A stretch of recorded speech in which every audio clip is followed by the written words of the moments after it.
Hello guys, this is Adik Kumar and welcome to all of you once again.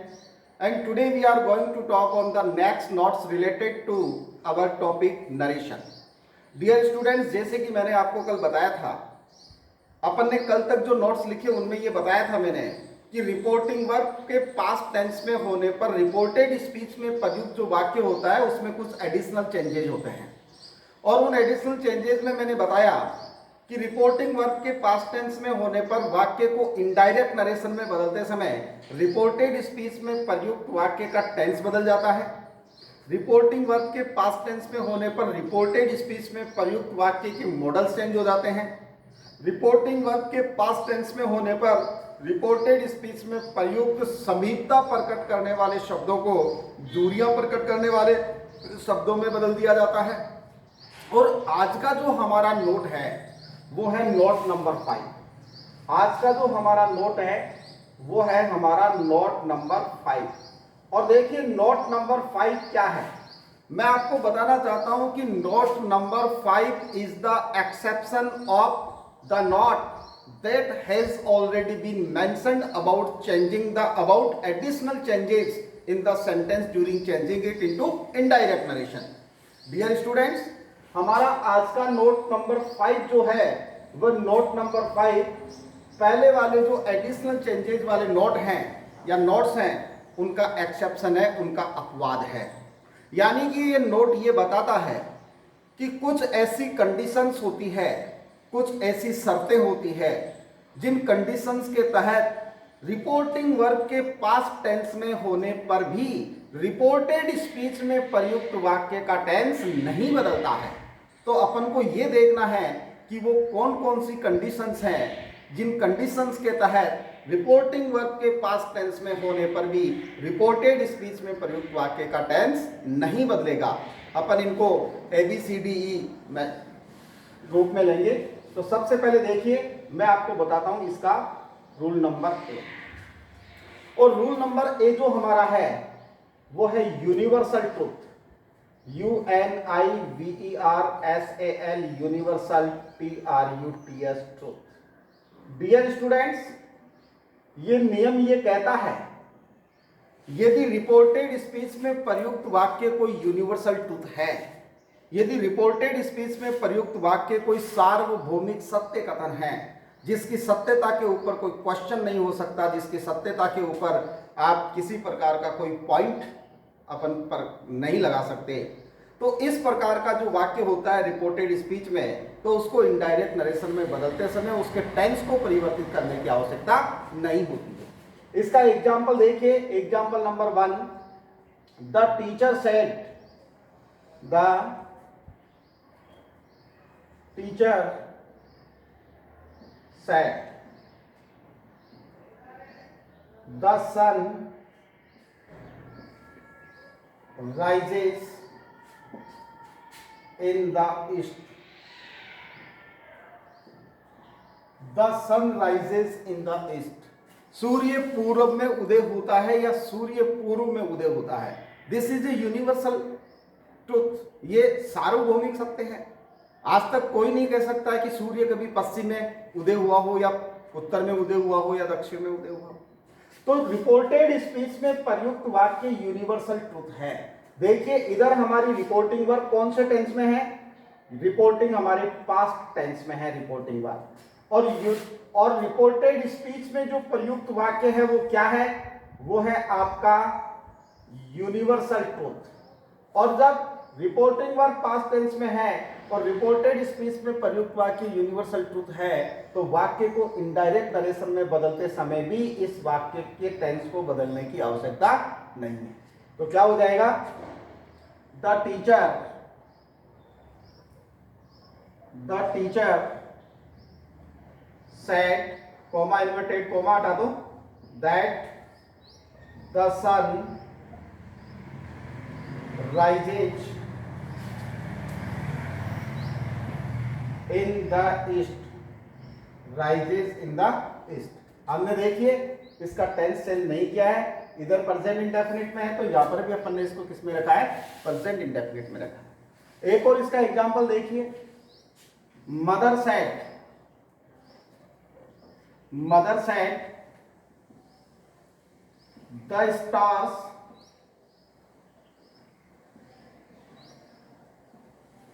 Sign at sky sign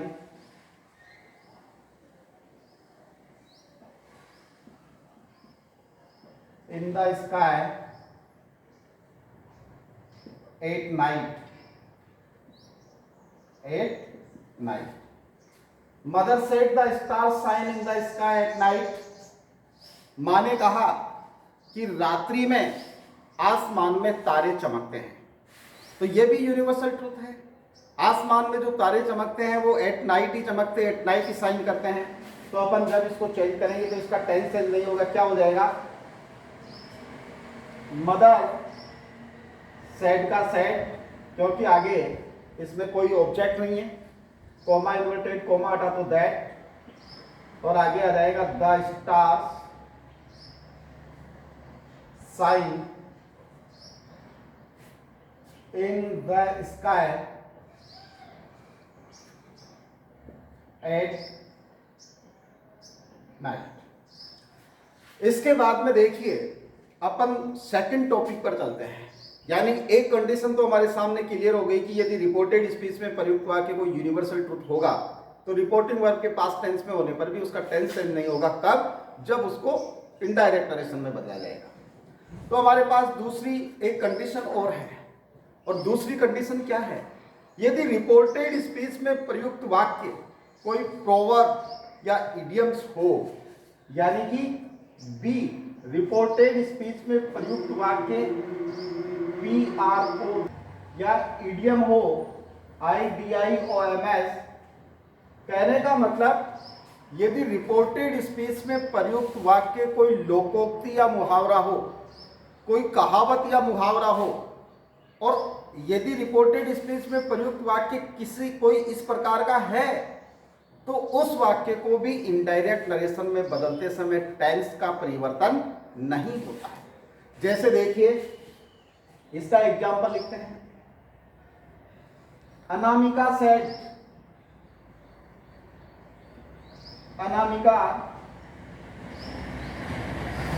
to her brother. Anamika said to her brother, और क्या कहती है? Fortune favours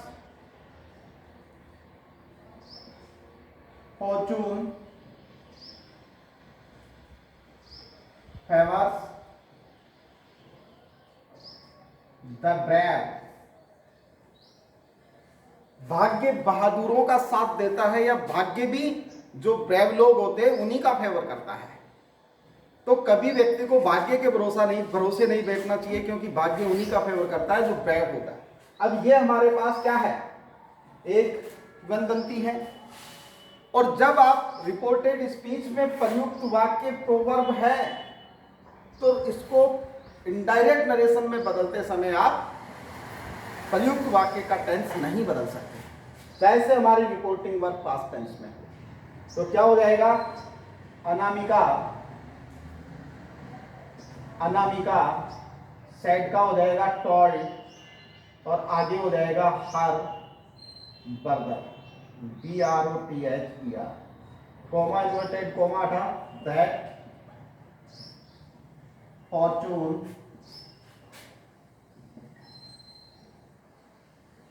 favours the brave. वाक्य change हो गया। एक और इसका एग्जांपल देखते हैं। देखिए, the teacher said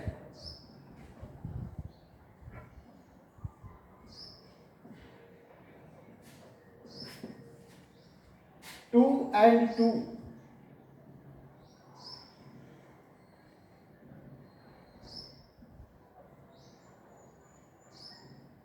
max for.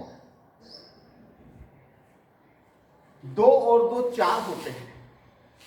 देखिए इस सेंटेंस में एक तो मैं आपको ये बताना चाहता हूं कि कुछ ऐसी बुक्स होगी जिनमें आपको मिलेगा 2 and 2 मैक्स फॉर, कुछ ऐसी बुक्स है जिनके अंदर 2 and 2 मैक फॉर, यानी कि यहाँ वर्ब की फर्स्ट फॉर्म का उपयोग किया जाता है। I want to tell you that both of the verbs are correct regarding to this sentence। इस सेंटेंस में दोनों ही क्रिया ठीक है। आप मैक्स लिखते हैं तब भी ठीक है, आप मैक लिखते हैं तब भी ठीक है, क्योंकि इसके दो अर्थ लेते हैं। 2 and 2 मैक्स फॉर, 2 और 2 4 बनाते हैं, मतलब 4 होते हैं। तो जब मैक्स का अर्थ होने के अर्थ में लिया जाता है तो वहां क्या हो जाता है, वहां ये होता है मैक्स का जब अर्थ होने के मैक्स को जब होने के अर्थ में देखा जाता है तो इसका यहाँ वर्ड जो है वो मैक्स ठीक है। और यदि अपन इसको बनाने के अर्थ में देखें कि 2 और 2 4 बनाते हैं तो फिर बनाने वाला सब्जेक्ट प्लूरल मान लिया जाता है, इसलिए यह मैक वर्ब का भी यूज किया जाता है। यदि क्वेश्चन कॉम्पिटिटिव एग्जाम में पूछा जाता है तो कॉम्पिटिटिव एग्जाम में इसमें max verb will be better, ये ज्यादा अच्छी रहेगी, ज्यादा अच्छी रहती है। अब देखिए रिपोर्टेड स्पीच में प्रयुक्त वाक्य मुहावरा है, 2 और 2 4 होते हैं। तो जब आप इसको चेंज करोगे तो रिपोर्टिंग वर्ब के पास्ट टेंस में होने पर भी इसको रिपोर्टेड स्पीच में बदलते समय इसका टेंस नहीं बदल सकते। तो क्या हो जाएगा, the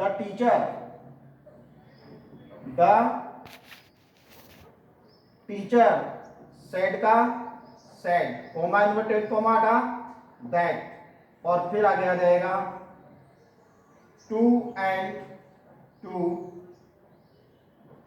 Mac four, makes four, 2 और 2 4 होते हैं, 2 और 2 4 होते हैं। अब देखिए अपन इसका नेक्स्ट जो कंडीशन है वो देखते हैं सी। अब नेक्स्ट कंडीशन में सी है और सी में देखिए क्या है, यदि रिपोर्टेड स्पीच में प्रयुक्त वाक्य कोई हिस्टोरिकल फैक्ट है, यदि रिपोर्टेड स्पीच में प्रयुक्त वाक्य कोई ऐतिहासिक घटना है तो उस ऐतिहासिक घटना के होने पर भी इसको रिपोर्टेड स्पीच में इसको इनडायरेक्ट नरेशन में बदलते समय इसका टेंस नहीं बदला जाता है। जैसे एग्जांपल देखिए, Raman said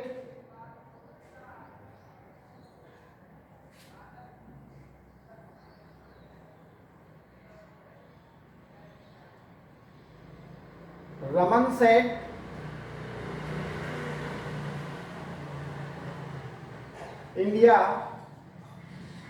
got freedom. Raman said India got freedom in 1947। अब यह देखिए 1947 India freedom, it's a historical fact, ये एक ऐतिहासिक तथ्य है, ऐतिहासिक घटना है। तो रिपोर्टेड स्पीच में प्रयुक्त वाक्य हिस्टोरिकल फैक्ट होने के कारण रिपोर्टिंग वर्ब के पास्ट टेंस में होने पर भी जब इसको इनडायरेक्ट नरेशन में बदला जाएगा तो रिपोर्टेड स्पीच में प्रयुक्त वाक्य का टेंस नहीं बदलेगा। तो सबसे पहले क्या हो जाएगा, अपन ये देखेंगे कि सबसे पहले रिपोर्टिंग वर्ब को चेंज करते हैं, जैसा कि हमेशा से करते आए। तो सबसे पहले रिपोर्टिंग वर्ब चेंज करेंगे और रिपोर्टिंग वर्ब देखिए क्या हो जाएगी हमारी, रमन सेड का सेड ही रहेगा। और मैं आपसे पूछता हूं सेड का सेड क्यों रहेगा, तो मुझे पता है आपको जवाब भी पता है। आप बताओगे कि सर क्रिया के बाद कर्म नहीं है, means there is no object after the verb in reporting verb, therefore the verb of the reporting verb will be unchanged. हमने भी अनचेंज रखा, रमन सेड और कोमा इन्वर्टेड कोमा हटा तो दैट, आगे हमने जोड़ा India got freedom, India got freedom in 1947, India got freedom in 1947। और देखिए दूसरा सेंटेंस, इसी का example, the father said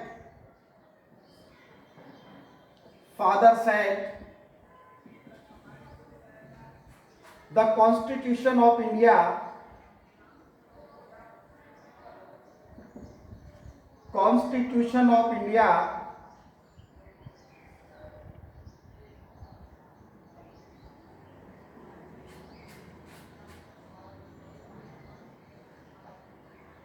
became effective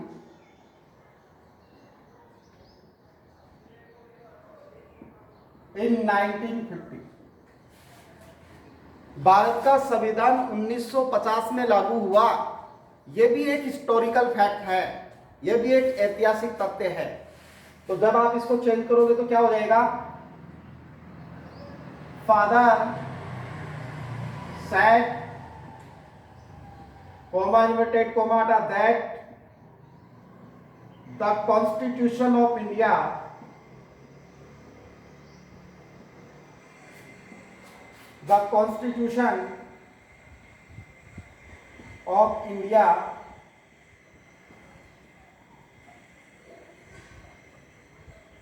became effective in 1950। 1950 में प्रभावित हुआ। अब देखिए इसके बाद अपन आगे चलते हैं। जो अलग आगे की कंडीशन होगी वो होगी आपकी डी। और कंडीशन डी में क्या है? कंडीशन डी में मैं आपको बताना चाहता हूं टाइम क्लोज का। मैं कंडीशन डी में है टाइम क्लोज, CAUSE। देखिए टाइम क्लॉज का मतलब क्या है? यदि रिपोर्टेड स्पीच में किसी ऐसी घटना का जिक्र है या किसी ऐसे काम का जिक्र है जो टाइम बाउंडेड है, या उसको बताने के लिए कोई टाइम पीरियड या कोई टाइम को भी उसमें मेंशन किया गया है, तो ऐसी स्थिति में एक तो वो स्थिति होती है जब रिपोर्टेड स्पीच में प्रयुक्त वाक्य का टेंस बदलता है, और एक वो स्थिति होती है जब रिपोर्टेड स्पीच में प्रयुक्त वाक्य का टेंस नहीं बदलता है। तो देखिए टाइम क्लोज के मैं दो पहलू बताता हूं, ए और ए में क्या बता रहा हूं? यदि दोनों वाक्य एक both verbs are in past indefinite tense,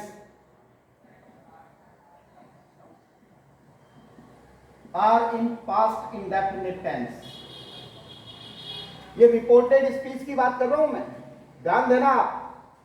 यदि रिपोर्टेड स्पीच में प्रयुक्त वाक्य की दोनों वर्ग कौन कौन सी, एक तो जो घटना घटित हो रही है उसकी, और दूसरा जो टाइम क्लोज की वर्ग है, यदि वो दोनों पास्ट इंडेफिनिट टेंस में होती है तो वाक्य को इनडायरेक्ट नरेशन में बदलते समय रिपोर्टेड स्पीच में प्रयुक्त वाक्य का टेंस नहीं बदलता है। रिपोर्टेड स्पीच में प्रयुक्त वाक्य का टेंस नहीं बदलता है। जैसे एग्जाम्पल देखिए, she said the boy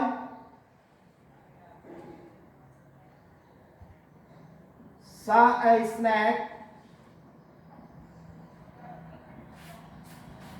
when he opened the door। The boy saw a snack when he opened the door। लड़के ने सर्प देखा जब उसने दरवाजा खोला। तो यहां रिपोर्टेड स्पीच में दो वर्ब आ रही है। देखिए एक तो लड़के ने देखा, ये आपका पास्ट इंडेफिनिट टेंस है, और दूसरी वर्ब देखिए टाइम क्लोज की वर्ब है, ओपन द डोर। दोनों चीजें हो गई। तो यदि रिपोर्टेड स्पीच में प्रयुक्त जो दो वर्ब है वो दोनों पास्ट इंडेफिनिट टेंस में होती है, तो ऐसी स्थिति में वाक्य को इनडायरेक्ट नरेशन में बदलते समय रिपोर्टेड स्पीच में प्रयुक्त वाक्य का टेंस नहीं बदलता है। तो सेंटेंस को चेंज करेंगे, क्या हो जाएगा? She said that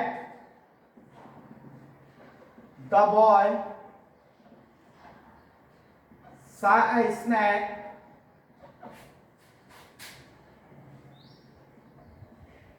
when he opened the door। इसमें हमने टेंस चेंज नहीं किया क्योंकि रिपोर्टेड स्पीच में जो दो वर्ब है, एक तो टाइम क्लोज की वर्ब और एक सेंटेंस की वर्ब, दोनों पास इंडेफिनिट टेंस में। दोनों जब पास इंडेफिनिट टेंस में होती है तो फिर इसको कभी भी इसका टेंस नहीं बदला जाता है। इसी प्रकार से एक और सेंटेंस में आपको बताऊं, आई वॉज हैप्पी। देखिए दूसरा सेंटेंस और बताता हूं मैं, आई वॉज मोहित सैड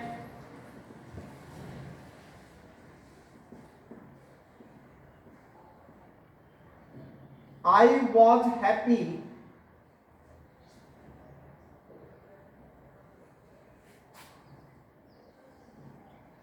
ये सेम सेंटेंस हो जाएगा, इसको चेंज करते हैं।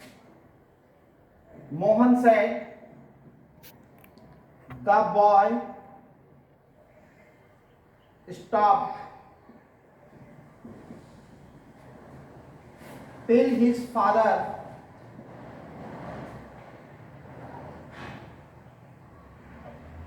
returned back,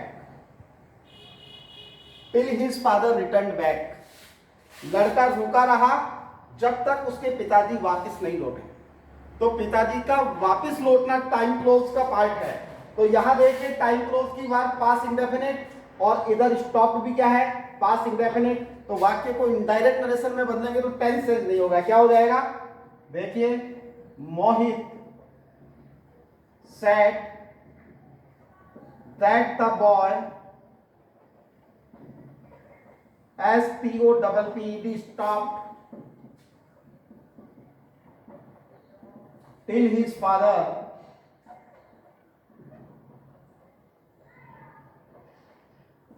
returned back। और इसी में मैं आपको एक और सेंटेंस बता देता हूं, और वो सेंटेंस इस डी का सेकंड, टाइम क्लोज का सेकंड रूप है।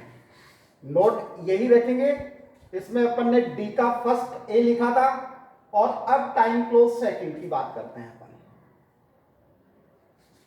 देखिए, इसमें टाइम क्लोज में बी पार्ट कौन सा होगा, if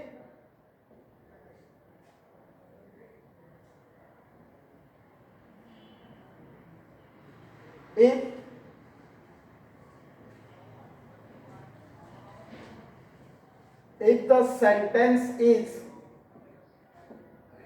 in past indefinite and time clause is in past continuous, in past continuous। यह आपकी दूसरी रूप है जो जिसके बारे में मैं बात कर रहा हूं। और देखिए ये क्या कहता है, यदि आपका सेंटेंस में पहली जो वर्ब है वो पास्ट इंडेफिनिट में है, और सेकंड आपकी टाइम क्लोज वाली जो वर्ब है वो टाइम क्लोज वाली वर्ब किसमें है, यदि पास्ट कंटिन्यूअस टेंस में है, तो ऐसी स्थिति में वाक्य को बदलते समय आपके टेंस वाली वर्ब का वाक्य का टेंस तो चेंज होगा, लेकिन टाइम क्लोज वाली जो वर्ब है उस वर्ब का टेंस चेंज नहीं होगा। उस वर्ब का जो टेंस है वो कभी नहीं बदलेगा। देखिए स्टूडेंट्स, थोड़ा सा आपको इसमें डिफरेंस देखना पड़ेगा। डिफरेंस इंपॉर्टेंट है। क्या इंपॉर्टेंट है, डिफरेंस इंपॉर्टेंट है। इसमें अपन को देखना यह है कि यदि ये कंडीशन होती है कि पहला वाला जो सेंटेंस है, सेंटेंस की वर्ब पास्ट इंडेफिनिट में होगी, और आगे वाली जो टाइम क्लोज की वर्ब यदि पास्ट कंटिन्यूअस में होती है, तो पहले वाले जो टेंस है उसकी वर्ब चेंज होगी, लेकिन टाइम क्लोज की वर्ब चेंज नहीं होगी। जैसे सेंटेंस देखिए, Aman said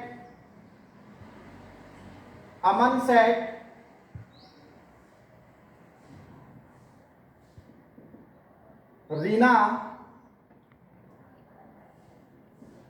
slept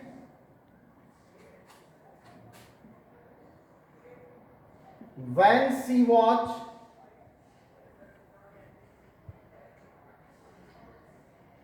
boarding a train। Reena slipped when she was boarding a train।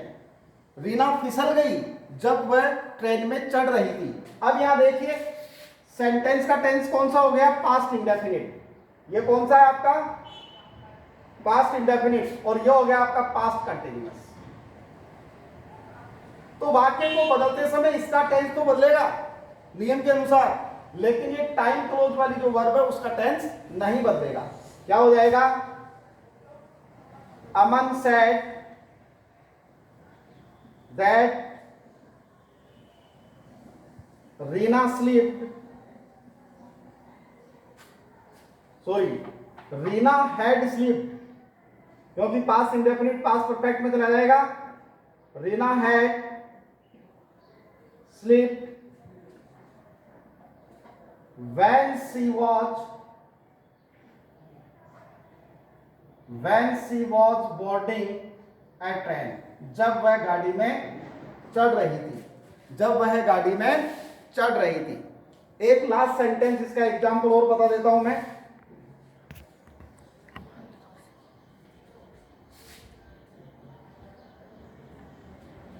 मोती said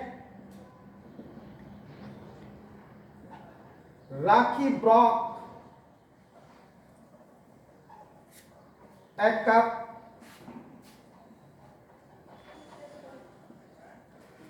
when she was cleaning utensils।